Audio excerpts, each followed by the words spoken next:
धक्का लगे या झटका, नहीं होगा गिरने का डर। आ रही है सेल्फ बैलेंसिंग बाइक्स।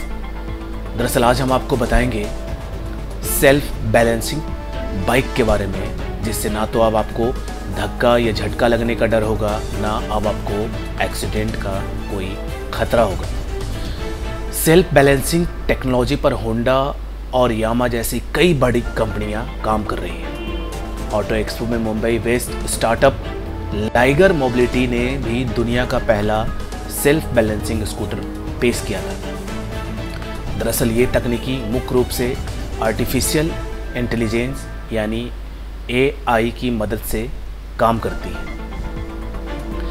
किसी भी दोपहिया चालक के लिए सबसे बड़ा चैलेंज होता है संतुलन बनाए रखना। दो पहियों पर दौड़ती एक मशीन को केवल उसके रफ्तार का ही सहारा होता है, लेकिन जैसे ही स्पीड कम होने लगती है, चालक के लिए उसे संभाले रखना मुश्किल हो जाता है। ऐसे में कई बार दुर्घटना भी हो जाती है। कई बार चालक ठीक ढंग से ड्राइव कर रहा होता है और अगल बगल या पीछे से किसी दूसरे वाहन से धक्का लगने पर भी बैलेंस बिगड़ जाता है और नतीजा एक्सीडेंट के रूप में देखने को मिलता है। लेकिन बहुत जल्द ही ऐसी बाइक बाजार में आने लगी है जो इस समस्या से आपको छुटकारा दे देगी। इन्हें सेल्फ बैलेंसिंग बाइक्स कहा जा रहा है और इस टेक्नोलॉजी पर होंडा और यामा जैसी कई दिग्गज कंपनियां काम कर रही हैं। जापानी दोपहिया वाहन निर्माता कंपनी होंडा ने अपनी बाइक्स के लिए सेल्फ बैलेंसिंग तकनीकी का पेटेंट कराया है और कंपनी ने हाल ही में इस तकनीक को दिखाने के लिए अपनी हैवी बाइक गोल्ड विंग को चुना था। ये कोई नई तकनीक नहीं है, इससे पहले भी सेल्फ बैलेंसिंग व्हीकल्स के कॉन्सेप्ट मॉडलों को पेश किया जाता रहा है, लेकिन अब होंडा इस तकनीक का इस्तेमाल अपनी हैवी बाइक्स में करने की योजना पर काम कर रहा है। बाइक जैसे ही आगे पीछे मूव करती है या फिर सड़क की तरफ झुकती है, तो इसमें लगा हुआ सेंसर इस बात का पता लगा लेता है कि बाइक गलत दिशा में जा रही है या सही। कुछ दिनों पहले यामा ने भी सेल्फ बैलेंसिंग तकनीक का इस्तेमाल करते हुए अपनी एक बाइक को प्रोटोटाइप शेयर किया था। जापानी ऑटो दिग्गज ने हाल ही में advanced motorcycle stability assistance system यानी AMSAS नामक अपनी सेल्फ बैलेंसिंग तकनीक का प्रदर्शन करते हुए एक वीडियो जारी किया, जिसे एक इलेक्ट्रिकल यानी यामा R3 में फिट किया गया था।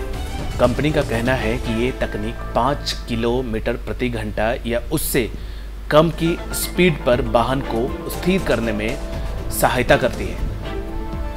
यामा का कहना है कि सिस्टम अभी भी रिसर्च एंड डेवलपमेंट स्टेज पर है, यानी अभी भी इसमें और जो खामियां हैं उसको बहुत जल्द सुधारने की और अच्छे बेहतर बैलेंसिंग बाइक देने की कोशिश की जा रही है और भविष्य में इसे और भी बेहतर बनाया जाए।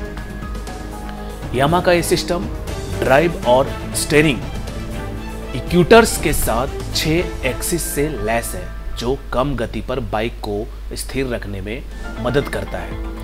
यामा का दावा है कि यह सिस्टम इतना बेहतर है कि इस एप्लीकेशन को किसी मौजूदा मॉडल में इस्तेमाल किया जा सकता है और दिलचस्प बात यह है कि इसके लिए किसी बड़े बदलाव की आवश्यकता नहीं होगी। यामा ने इस तकनीक को प्रदर्शित करने के लिए बाकायदा एक वीडियो जारी किया था, जिसमें दिखाया गया है कि किस तरह से बाइक चल रही है और इलेक्ट्रॉनिक्स अपना काम कर रहे हैं। इंडिया तकनीक के मामले में पीछे नहीं है। दरअसल बीते ऑटो एक्सपो में Mumbai based startup liger mobility ने दुनिया की पहली ऑटो बैलेंसिंग इलेक्ट्रिक स्कूटर पेश किया था, पूरी तरह से मेड इन इंडिया। इस इलेक्ट्रिक स्कूटर को बहुत जल्द ही बिक्री के लिए भी लॉन्च किया जाएगा। कंपनी इस तकनीक पर पिछले 6 सालों से काम कर रही है। लाइगर मोबिलिटी के को फाउंडर विकास पोद्दार का कहना है कि इस स्कूटर में ऑटो बैलेंसिंग तकनीक का इस्तेमाल किया गया है, जो कि बेसिकली आर्टिफिशियल इंटेलिजेंस यानी AI बेस्ड तकनीक है। इस तकनीक के पीछे मूल रूप से जायरोस्कोपिक प्रिंसिपल यानी जायरोस्कोपिक थ्योरी का सिद्धांत काम करता है, जिससे ये स्कूटर स्थिर रहते हुए भी इसे इस्तेमाल किए गए कई सेंसर की मदद से अपनी जगह पर खड़ा रहता है। इसमें दिए गए सेंसर स्कूटर के आसपास का पूरा डाटा कलेक्ट करता है और AI इसे प्रोसेस करता है। तो अब आपको बाइक चलाते वक्त डरने की ज़रूरत नहीं है, क्योंकि ना तो आपको अगर कोई अगल बगल से धक्का देकर भी जाता है तो आपको गिरने का डर नहीं होगा। इस सेल्फ बैलेंसिंग बाइक्स का यही खासियत है।